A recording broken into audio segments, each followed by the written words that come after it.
ప్రభు అయిన యేసుక్రీస్తు నామమున మీ అందరికీ నా యొక్క వందనాలు. ఈ యొక్క సమయం ముందు మనం కొద్ది సమయం ముందు దేవుని వాక్యాన్ని ధ్యానం చేసుకుందాం. యోహాను సువార్త 1వ అధ్యాయము 1వ వచనం. ఆదియందు వాక్యముండెను, వాక్యము దేవుని యొద్ద ఉండెను, వాక్యము దేవుడై ఉండెను. మొట్టమొదట వాక్యమే ఉంది, ఆ వాక్యము దేవుని యొద్ద ఉంది, ఆ వాక్యమే దేవుడై ఉన్నాడు. ఆ వాక్యమే తన నోట నుండి వెలువడగా సృష్టి కలిగింది.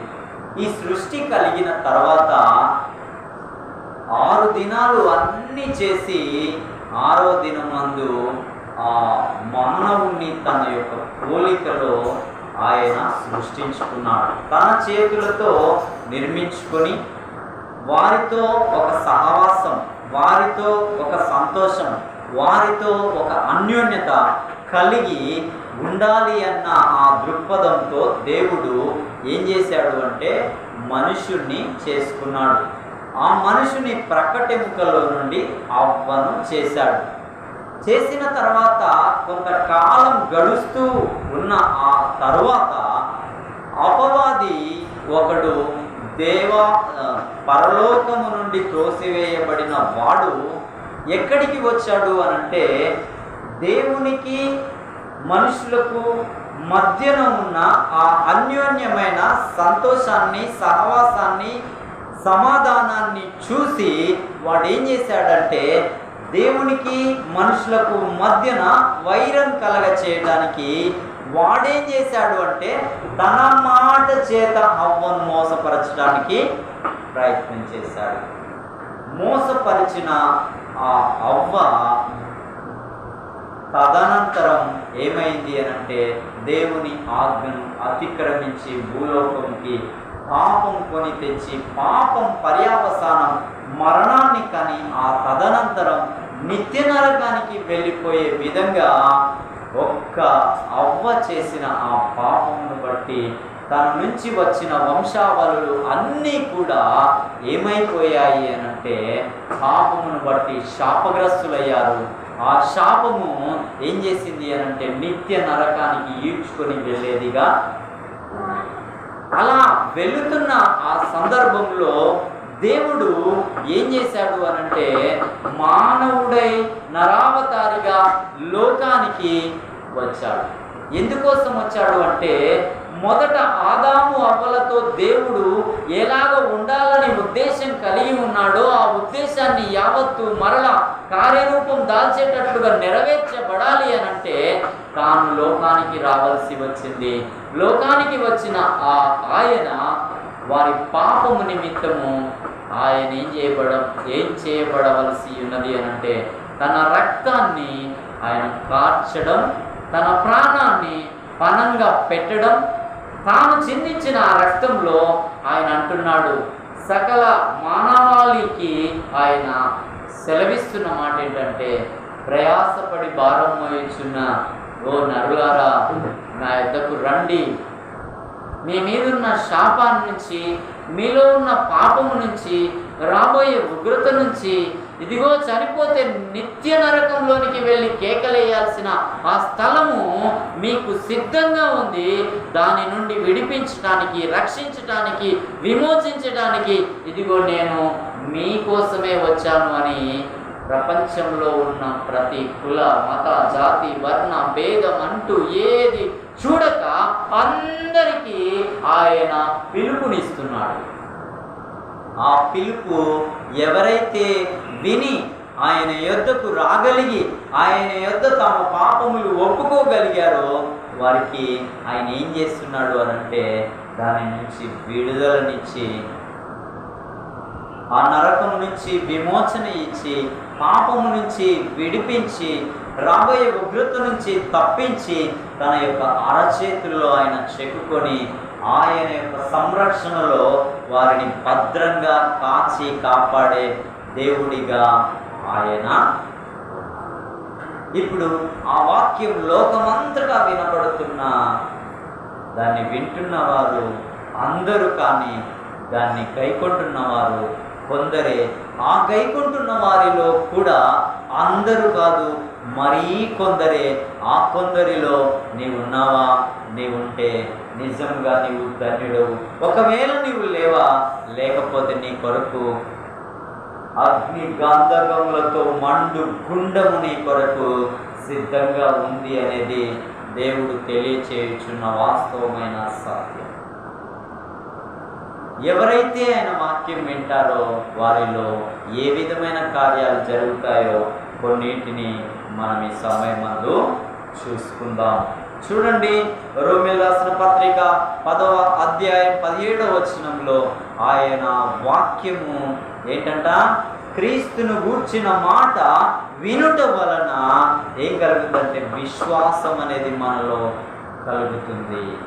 అవును, నా కోసం ఆయన లోకానికి వచ్చాడు, నా కోసం ప్రాణం పెట్టాడు, నా కోసం ఆయన పొందిన గాయాల చేత నాకు స్వస్థత కలుగుచున్నది. నిజంగా ఆయన నా రక్షకుడు, ఆయన నా దేవుడు అని నీలో ఆయన గూర్చి విన్నప్పుడు విశ్వాసం అనేది కలగడం ప్రారంభిస్తూ ఉంది. రెండవదిగా మనం చూస్తే చూడండి, మొదటి పేతురు రాసిన పత్రిక 2వ అధ్యాయం 22-23 వచనం. ఆ వాక్యం వినుట వలన విశ్వాసం కలిగితే విశ్వసించిన వాడు ఏం చేయబడుతున్నాడంటే జీవం కలిగిన దేవుని వాక్యమును బట్టి వాడు నూతన జన్మను పొందేవాడిగా ఉంటున్నాడు. నూతన యెరూషలేములోనికి వెళ్ళాలి అంటే ఈ భూమి మీద నువ్వు నూతన జన్మ పొందాలి. అంటే మారు మనస్సు పొంది పాప క్షమాపణ నిమిత్తమైన బాప్తిస్మమును పొంది యేసే క్రీస్తు అని నీ హృదయమందు విశ్వసించి నోటితో ఒప్పుకుంటే నీవేం చేయబడతావంటే రక్షణ పొంది నీ నూతన జన్మమును పొందిన వ్యక్తివిగా తీర్చిదిద్దబడతావు. ఇంకా మూడవదిగా మనం చూస్తే 119వ కీర్తన 9వ వచనంలో ఈ వాక్యం ఏం చేస్తుంది అని అంటే, మనం పాపపు లోకంలో ఉన్నాం. పాపపు లోకంలో ఉన్న ఆ యొక్క జనులతో సంబంధాన్ని, తర్వాత బంధుత్వాన్ని, తర్వాత మన మనుగడ లోకంలో కొనసాగుతూ ఉంది. కాబట్టి పాపం అనేది మనల్ని పట్టి మరలా కల్మషానికి, మరలా నాశనానికి నడిపించకుండా ఈ వాక్యం మనము చదివినప్పుడు, విన్నప్పుడు, ధ్యానించినప్పుడు మనల్ని ఏం చేస్తుందనంటే ఆ కల్మషం అంతటిని కడిగి మనల్ని పరిశుద్ధమైన వ్యక్తులనుగా తీర్చిదిద్దేదిగా ఈ వాక్యము మనకి ఇవ్వబడి ఉన్నది. ఇంకా నాలుగవదిగా మనం చూస్తే చూడండి, యోహాను సువార్త 15వ అధ్యాయము 7వ వచనంలో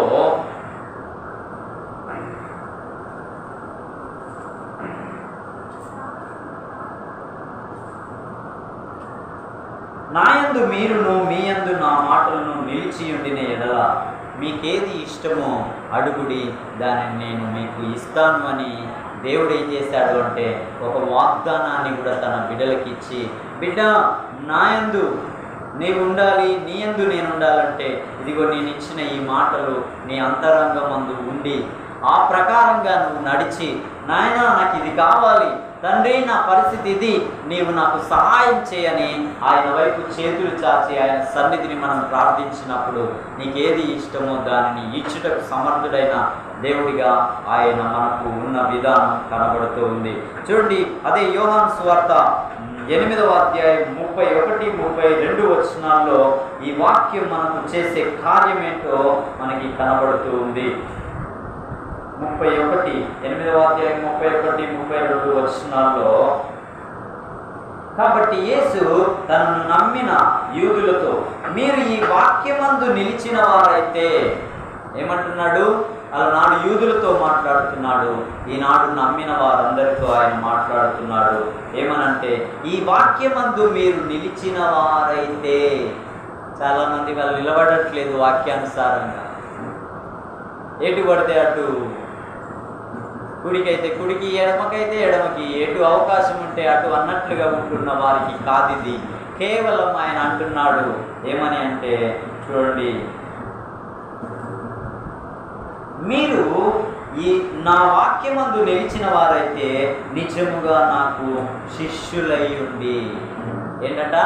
శిష్యులై ఉండి మీరేం చేస్తారంటే సత్యాన్ని గ్రహించేవారిగా ఉండాలి. ఏది సత్యము, ఏది అసత్యము, ఏది నిజమో, ఏది అబద్ధము, ఏది మంచో, ఏది చెడో, ఆ వివేచన, ఆ జ్ఞానం అనేది ఈ వాక్యమందు మనము చక్కగా నిలవబడినప్పుడు ఆ గ్రహింపు, ఆ జ్ఞానం అనేది మనకి ఆయన ఇచ్చేవాడిగా ఉంటాడు. అంత మాత్రమే కాదు, ఆయన శిష్యులంగా ఉండేవారుగా ఉంటాం. ఇంకా కింద ఏమంటున్నాడు అంటే, వారు అప్పుడు సత్యము మిమ్మల్ని ఏం చేస్తుందంటే స్వతంత్రులనుగా చేస్తుంది. పాపానికి బందీ అయిన వాడు స్వతంత్రుడు కాదండి, వాడు దాసుడు. పాపానికి దాసోహమయ్యుడు కాబట్టి వాడు స్వతంత్రుడు కాదు.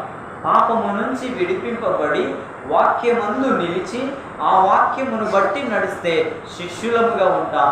అంత మాత్రమే కాదు, ఆ సత్యం మనల్ని ఏం చేస్తుందనంటే మనల్ని స్వతంత్రులనుగా దేవుని ఎదుట నిలవబెట్టేదిగా ఉంటుంది. ఇంకా మనం ముందుకు వెళ్ళినట్లయితే 119వ కీర్తన 105వ వాక్యం చూస్తే, నీ వాక్యము నా పాదములకు దీపంగా ఉంటుంది, నా త్రోవలకు వెలుగుగా ఉంటుంది. దేవుని యొక్క వాక్యము మనం వెళుతున్నప్పుడు, మనము చీకటిలోనైనా తర్వాత వెలుతురులోనైనా వెళ్తున్నప్పుడు ఆ వాక్యం మనకి ముందు ఎలా ఉంటుందంటే దీపంలాగా ఉంటుంది. దీపాన్ని పట్టుకొని ఎంత చీకటిలో ప్రయాణం చేస్తున్నాడైనా గమ్యానికి ఖచ్చితంగా వెళ్ళగలుగుతాడు. అదే దీపం లేనివాడు చీకట్లో ప్రయాణం చేస్తూ ఉంటే వాడు ఎటు వెళ్తున్నాడో వానికే తెలియదు అన్నట్లుగా వాడు ఇక రాత్రంతా నడుస్తూనే ఉండాలి, కానీ గమ్యానికి మాత్రం చేరని వాడిగా ఉంటాడు. ఈ లోకమంతా అంధకారంతో అలుముకొని ఉంది. ఆ లోకమందు నీవు నేను రక్షింపబడిన తరువాత ఈ వాక్యం మనకి ఏమై ఉంటుందంటే దీపంలాగా మన త్రోవలకు వెలుగులాగా ఉండి మనం ఎక్కడికి వెళ్ళాలో అక్కడికి తిన్నగా క్షేమంగా తీసుకువెళ్తుంది. మరలా క్షేమంగా మన గమ్యస్థానానికి చేర్చేదిగా ఈ వాక్యం అనేది ఉంటుంది అనేది దేవుని యొక్క వాక్యం సెలవిస్తుంది. చూడండి, ఇర్మియా గ్రంథం 15వ అధ్యాయం 16వ వచనంలో మనం చూసుకున్నట్లయితే వాక్యము చేసే క్రియ ఏమిటో మనం చూసుకుందాం. యెషయా గ్రంథం 15వ అధ్యాయం 16వ వచనం, నీ మాటలు నాకు దొరకగా నేను వాటిని భుజించి తిని. దేవుణ్ణి నమ్మిన వ్యక్తి ఏం చేయాలి అని అంటే రోజుకు అన్నం 3 పూటలు తిన్నట్లుగా తింటే ఎలాగైతే ఆరోగ్యవంతుడిగా బలవంతుడిగా ఉంటాడో దేవుని వాక్యమును కూడా అలాగ చదివి ధ్యానించి నెమరు వేసినప్పుడు మన ఆత్మ ఏం చేయబడుతుందంటే కింద అంటున్నాడు చూడండి, నీ మాటలు నాకు దొరకగా నేను వాటిని పూజించి తిని. సైన్యములకు అధిపతి యెహోవా దేవా, నీ పేరు నాకు పెట్టబడేను గనుక నీ మాటలు నాకు సంతోషమును, నా హృదయమునకు ఆనందమును కలుగచేయు. అన్నం తింటే బలం పొందినట్లుగా దేవుని వాక్యం మనం భుజిస్తున్నప్పుడు, దేవుని వాక్యం మనం ధ్యానిస్తున్నప్పుడు, దేవుని వాక్యం ఒకరితో ఒకరం మాట్లాడుతున్నప్పుడు, దేవుని వాక్యం గురించి తలపోసుకుంటున్నప్పుడు మన దేహమందు ఉన్న ప్రతి అణువు ఏం చేయబడుతుందంటే ఆనందానికి, సంతోషానికి లోనవుతుంది. ఆనందం, సంతోషం మనలో ఉన్నప్పుడు ఆరోగ్యం సర్వ సమృద్ధిగా మన దేహంలో ఉంటుంది. కాబట్టి వాక్యము మనకి చేయుచున్న మేలులు ఎన్ని ఉన్నాయి చూడండి. కానీ ఇట్టి వాక్యం విషయంలో మనం ధ్యానం చేస్తామా, దాన్ని చదువుతామా, దాన్ని మాట్లాడతామా, దాన్ని పంచుకుంటామా అని అంటే ఒకసారి ఆలోచించాల్సిన విషయమేది. ఆలోచించి దాన్ని అనుసరించినప్పుడు ఇవన్నీ మనం అనుభవించగలిగిన వారుగా ఉంటాం. చూడండి, ఇంకొక మాట చూసుకుందాం. రోమిల్ రాసిన పత్రిక 15వ అధ్యాయం 4వ వచనాన్ని చూస్తే ఈ వాక్యం మనల్ని ఏం చేస్తుందంటే రాబోయే లోకం కొరకు ఎదురు చూసి నిరీక్షణ కలిగి ఆయన కొరకు భయంతో, భక్తితో, వినయంతో, విధేయతతో మనకిచ్చిన రక్షణ కాపాడుకున్నట్టులో మాట్లాడే విషయంలో కానీ, ప్రవర్తించే విషయంలో కానీ, సమస్త విషయంలో దేవుడు చూస్తున్నాడు. దేవుని రాజ్యంలోకి ఒకరోజు నేను వెళ్ళవలసి ఉన్నది. ఆ రాజ్యం కొరకు నేను నా మట్టుకు నేను దేవుని ఎదుట యోగ్యునిగా ఉండాలి అన్న ఆ గమనం కలిగి ఆయన రాజ్యం కొరకు, ఆయన రాక కొరకు ఎదురు చూసేదిగా ఉంటుంది. ఆయన వాక్యము మనలో ఉన్నప్పుడు. చివరికి ఇంకో మాట చూసుకొని మనం ముగించుకోవడానికి ప్రయత్నం చేద్దాం. చూడండి, 119వ కీర్తన 165వ వచనంలో ఒక మాట మనం చూసుకొని ముగించుకుందాం.